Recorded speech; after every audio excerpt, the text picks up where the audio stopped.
Welcome back to eSim Studios. I apologize for recording in the car again, but our guest bedroom in our home is a complete mess. We're redoing the guest bedroom into a nicer, more presentable for you, the viewer, ambiance, or it'll look better, right?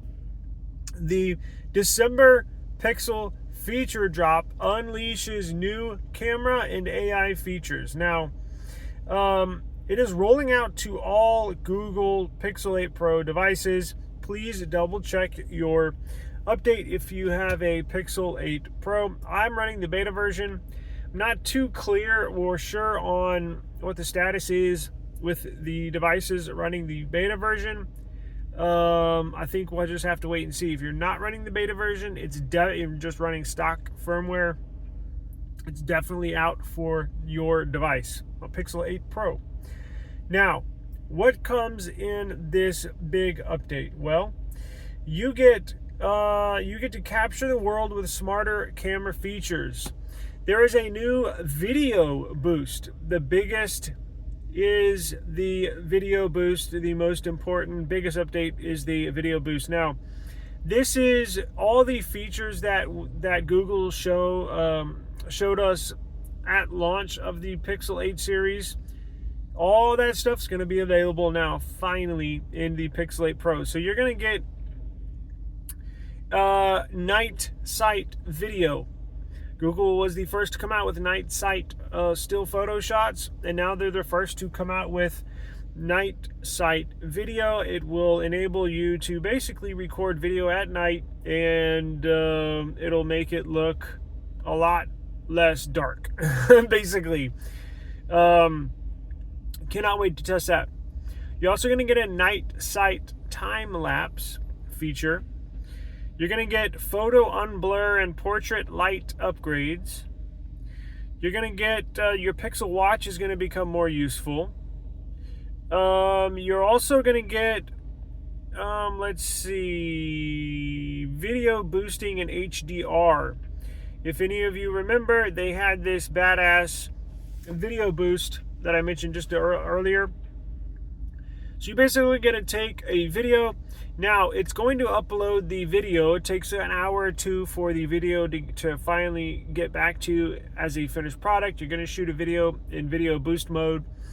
And they're going to upload that video to their servers, a data center. They're going to process it. They're going to boost it, make it look more colors, more vibrant, add some HDR to it, and then it will be ready for you in your Google Photos app in about an hour or two after you upload it for video boost.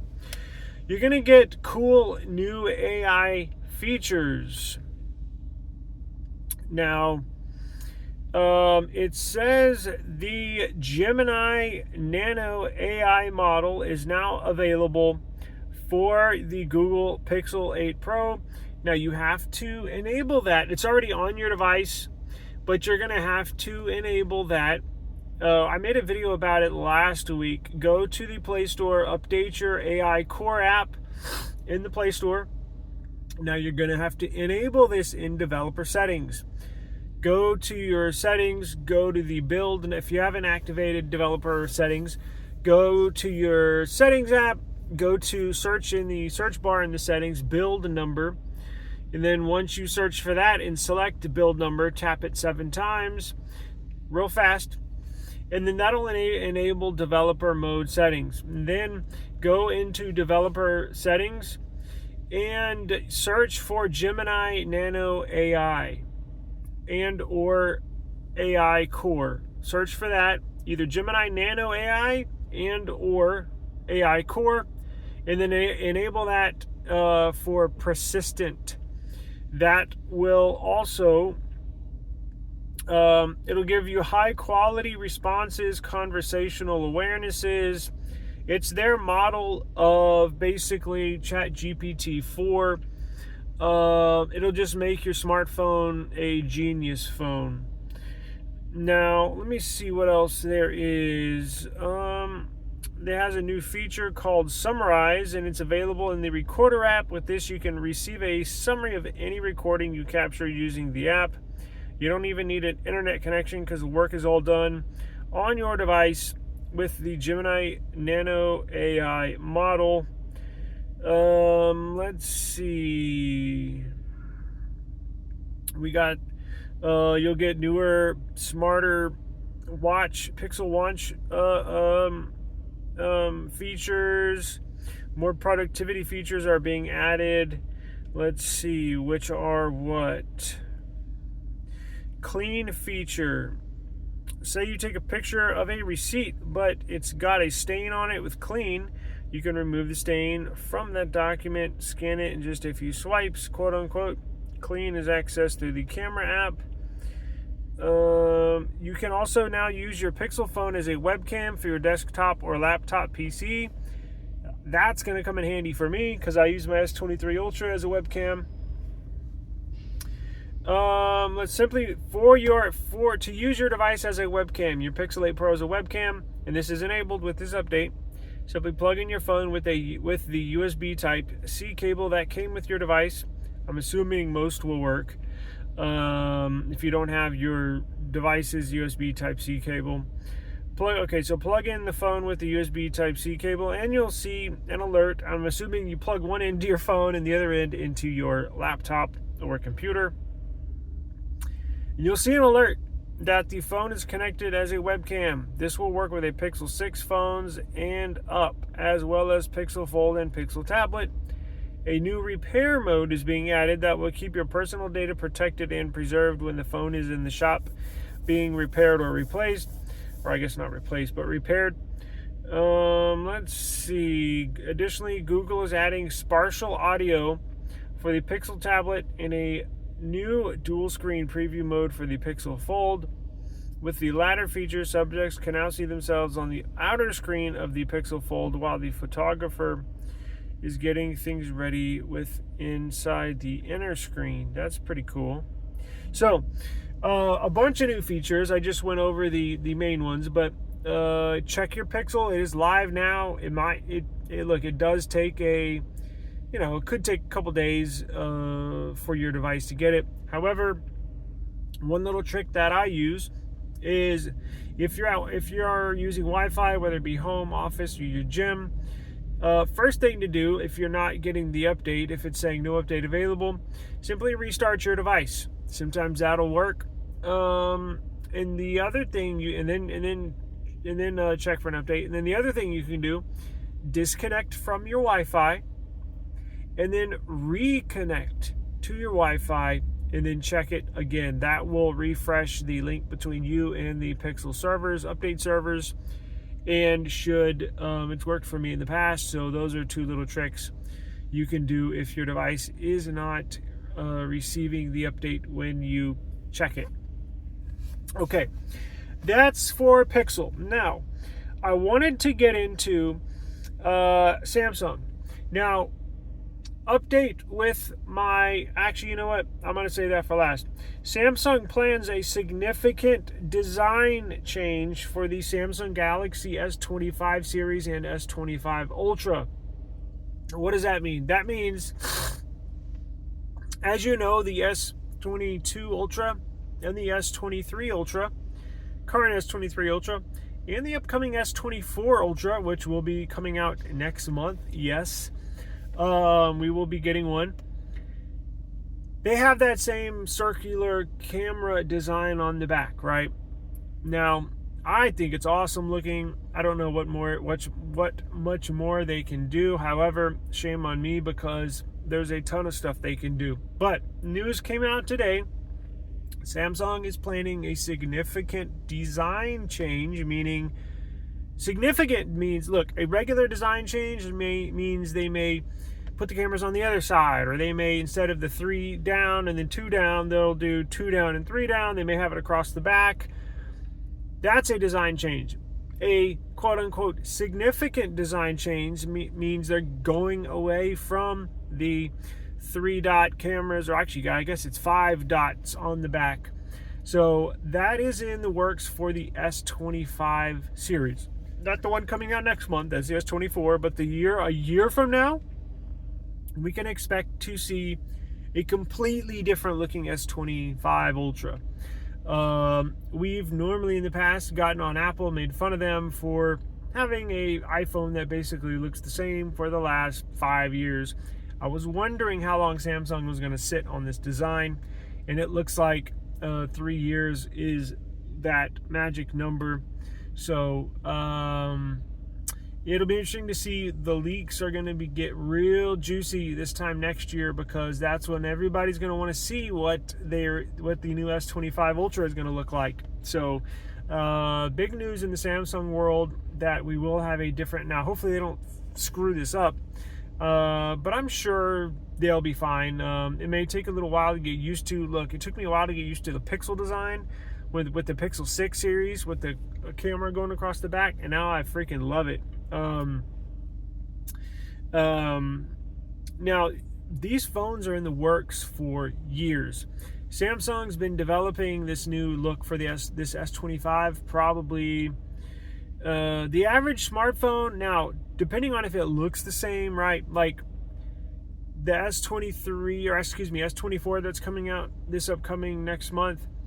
They've kind of had this design for a while, right? So they typically a phone manufacturer, like for a perfect example, the S25 next year. I guarantee you they've been working on this for the last 2 or 3 years. So phones take a good 3 or 4 years. I'd say on average about 3 years to design. They test things. They bring different models into the boardroom and kind of figure out, I like this, I don't like that, or let's keep this, or let's go in that direction, not this direction. So they already have a model. They already have a mock-up of the new S25, and that's how the leaks are getting out, because somebody in the boardroom says, boom, we're going with this one for the S25. And then people start talking, and then the leak gets out that, oh, Samsung's going with this new design for the S25. So that's how the news got out. But leaks will be big, big, big this time next year with the S25 series. Now, in some other news, let's see.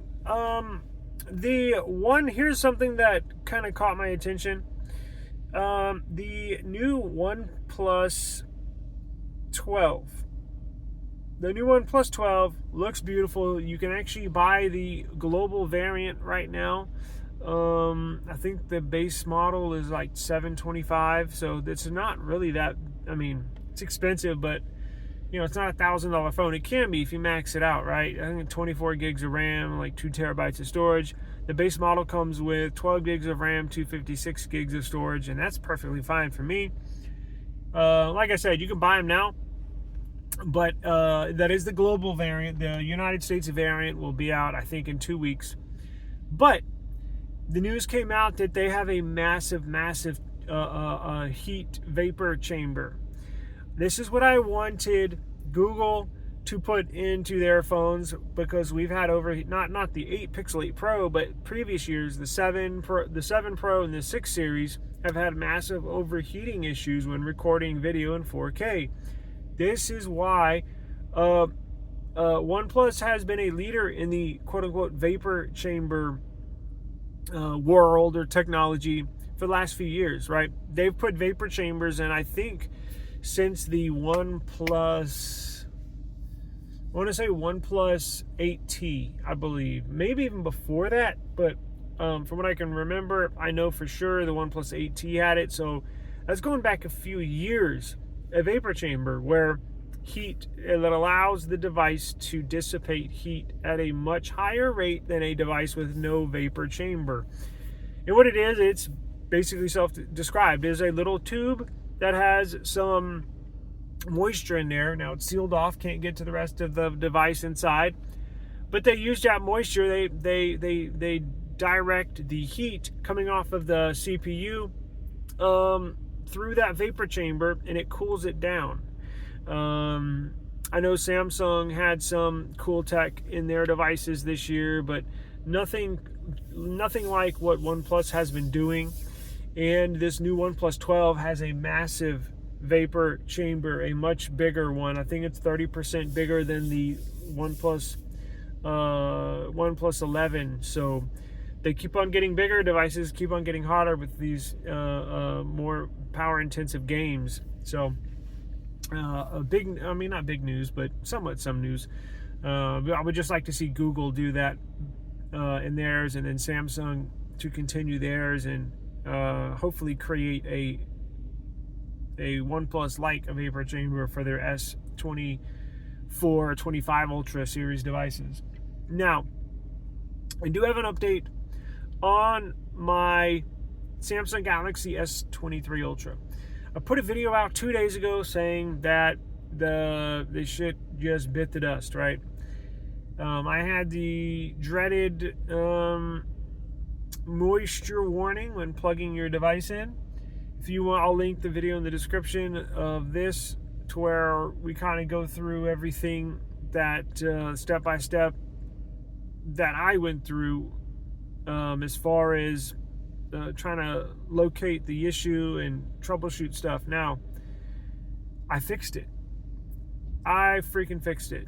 It was kind of, I don't even know how I did it, right? It was kind of luck, right? Because I did get some tips from some subscribers, and I really, really, really appreciate y'all giving some tips. But here's what I did. If you have this issue, I got the fix. So, the device was turned off, or it is turned off, and I was looking in the charging port because I was like, there is no moisture in this device. No water has touched it in, I think I washed it once, but that was like 6 months ago, because I got some real sticky on it. But that would not have affected this, right? There was no moisture in there. So what I did was I got an old toothbrush, and it looked like it was kind of dirty, right? I could not visibly see lint. I could not visibly see dirt or debris in there. However, the inside of the charging port is white, right? Like the inside of this nothing phone, the charging port is white. It looks cool, right?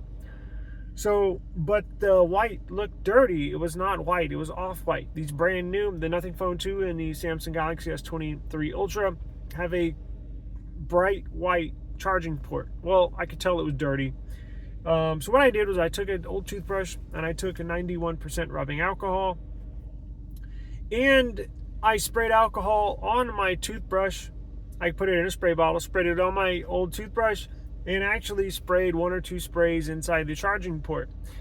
Now, the device is waterproof, IP68 waterproof, I believe down to 3 meters at 60 minutes. So it technically can go underwater. So technically spraying alcohol inside the charging port is not going to damage the internals of the device. So what I did, like I said, sprayed the toothbrush and sprayed a light spray once or twice inside the charging port. The device was turned off. And I took my toothbrush and just spent a good 5 minutes just jamming the bristles in there, moving it around, jamming the bristles in there, moving it around in the circular motion, wax on, wax off, wax on, wax off. And just kept on doing that for about 5 minutes.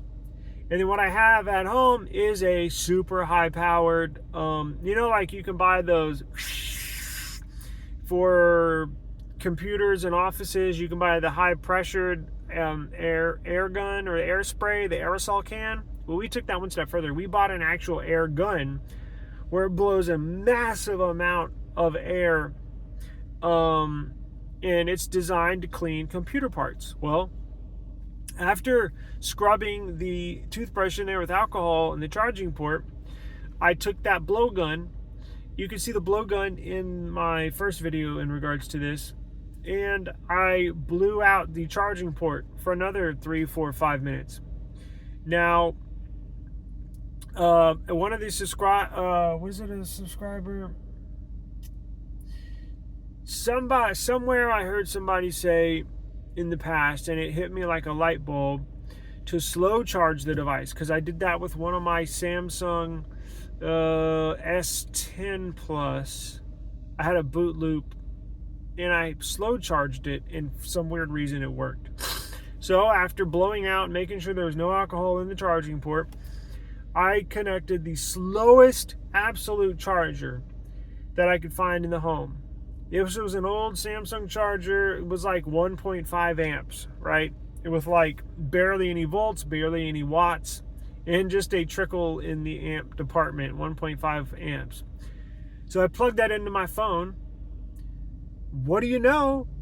It starts charging as normal, and there's no more moisture notification. Now, I have not turned it on. I'm going to turn it on when I get home because it was basically dead, but it was charging as normal. No more moisture detection warning. So that is the trick. Get you an old toothbrush, get you some 91% rubbing alcohol, scrub the inside of the charging port. Now, a hair dryer, like a woman's hair dryer, probably would work to clear out the alcohol, but please, please, please, please make sure there's no leftover alcohol when you plug it in. Blow it out for a good 5-7 minutes. I'm not even lying. Just make sure it's all dried. It should dry out pretty quick because alcohol dries very fast, so probably not 5 to 7 minutes, but please make sure the alcohol is dried. The best thing to do is get one of those air guns. Dry it out with the air gun after you scrub it with alcohol and the old toothbrush and the charging port, and then you find the slowest charger. It cannot be a fast charger, absolutely not. The slowest charger possible. It cannot be a fast charger whatsoever. The weaker the charger is, the better chance you have of it. I don't know. I don't know what the trick is. There's something in there that trips the phone into charging normally. Maybe the super fast charger is just too much for at some point. So, long story short, I don't know if it's 100%. I'm gonna go home right now. I think it is. It's acting normal. It's turned off, but it's acting normal. So I'm gonna go home and turn it on and get it started and get back going. So that'll do it for today. I should be back in our new studio tomorrow, or possibly even worse the next day, but we'll have a brand new look and it'll look badass. So I appreciate your time as always, and I'll see y'all tomorrow. I'll upload another video tomorrow, so I'll see y'all tomorrow. Peace out. Appreciate it.